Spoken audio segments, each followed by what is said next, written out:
MPP గారు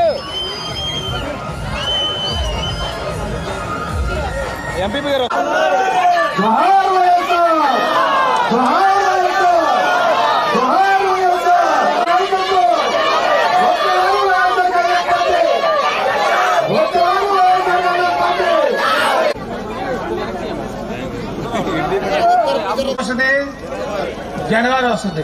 దాని తర్వాత ఇంకో పండుగ వస్తుందమ్మా. ఏం పండుగ అది? సంక్రాంతి అయిపోయినంటే ఓట్ల పండుగ వస్తుంది. ఓట్లు కొంతమంది బాబులు వస్తారు. సంక్రాంతి పండుగ ముందు ఎవరు వస్తారు?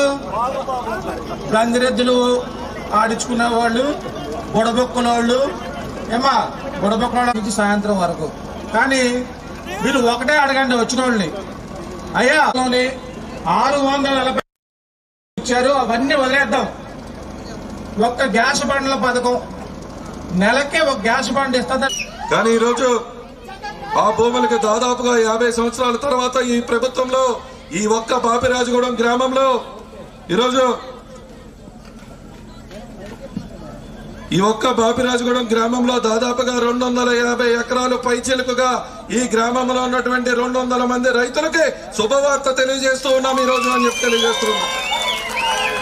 50 సంవత్సరాల సుదీర్ఘ 50 సంవత్సరాలు ఎప్పుడూ కూడా జరగనటువంటి విషయం. 50 సంవత్సరాలుగా ఎప్పుడూ కూడా అసైన్మెంట్ పట్టా పొందినటువంటి రైతుకి అమ్ముకునే హక్కుని ఈ రోజు నుంచి ఈ బాపిరాజుగూడెం గ్రామంలో దాదాపుగా మొదట విడతగా 250 ఎకరాలు పైచిలుగా అంటే 200 మంది రైతులకి ఒకేసారి లబ్ధి చేయబోతుంది ఈ ప్రభుత్వం అని చెప్పి కూడా ఈరోజు తెలియజేస్తుంది. ఆ పట్టాలన్నీ కూడా తయారు చేసి పట్టుకుని మీ దగ్గరికి రావటం జరిగింది తల్లి. ఈరోజు ఈ గ్రామంలో ఉన్నటువంటి ఎస్సీ, బీసీ, అదే విధంగా ఓసీలో ఉన్నటువంటి పేదవారందరికీ తెలియజేస్తున్నాం. గతంలో అసైన్మెంట్ ల్యాండ్ ఒక ఎకరం ఈ గ్రామంలో ఎంత ఉండేది? 15 లక్షలు, 20 లక్షలు, అంతేనా? 10 లక్షలు కొన్నారట. ఈరోజు ఈ పట్టా మీ చేతిలో పెట్టాక మీరు రిజిస్ట్రేషన్ చేసుకునే హక్కు మీకు అందబోతోంది. మీరు ఎవరికైనా అమ్ముకోవచ్చు, ఎవరైనా మీరు కొనుక్కోవచ్చు. కాబట్టి ఆ ఒక్కొక్క ఎకరం రేటు 50 లక్షలకు మారబోతుంది అని చెప్పి తెలియజేస్తున్నా.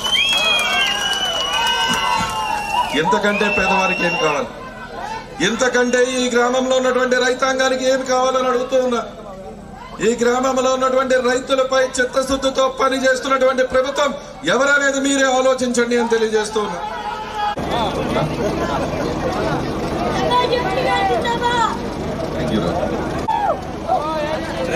సరస్వతి లైన్ లో